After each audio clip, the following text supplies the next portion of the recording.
my name's Yoli, and I am the playwright and director for Pittsburgh's Mr. Aviation. There were a few inspirations that came to me in writing Pittsburgh's Mr. Aviation. The first one was the most obvious, and it was based on friendship, because I had come to visit my friend Michael Assad in his apartment, and on his wall was a picture of his mother from the 1930s in an aeroplane as a pilot. So I became fascinated by who this woman was, and then I discovered that his father was the man who started Pittsburgh's first airport. And as the story started to unfold, I decided this would be a great play for children. You start the engine, the propeller spins, you're muddied, but you climb into the cockpit and sit at the controls.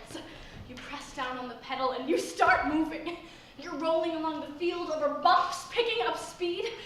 The propeller spins faster and faster, Cavalier flies up beside you.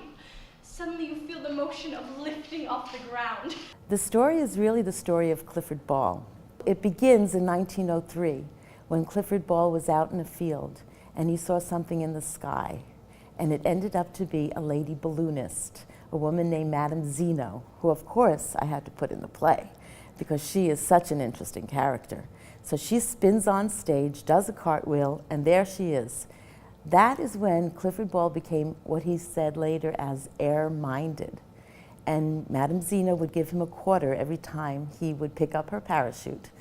And that simply started him into the idea that maybe people could fly in an airplane.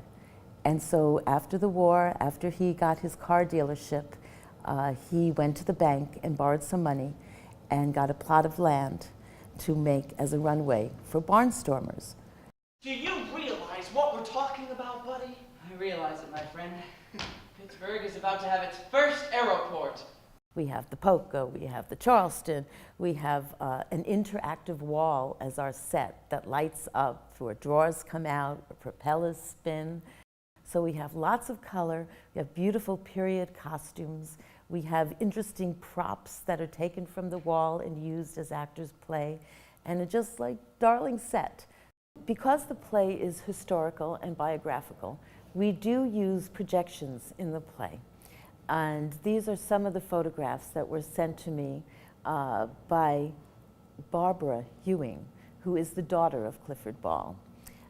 One in particular is of her mother, Helen Stinner, and we use it in the show. It is a projection image of when Cliff and she were at the airport. We've dressed our actress similar to that. We've put her in the same pose, so we can see how we can bring history alive.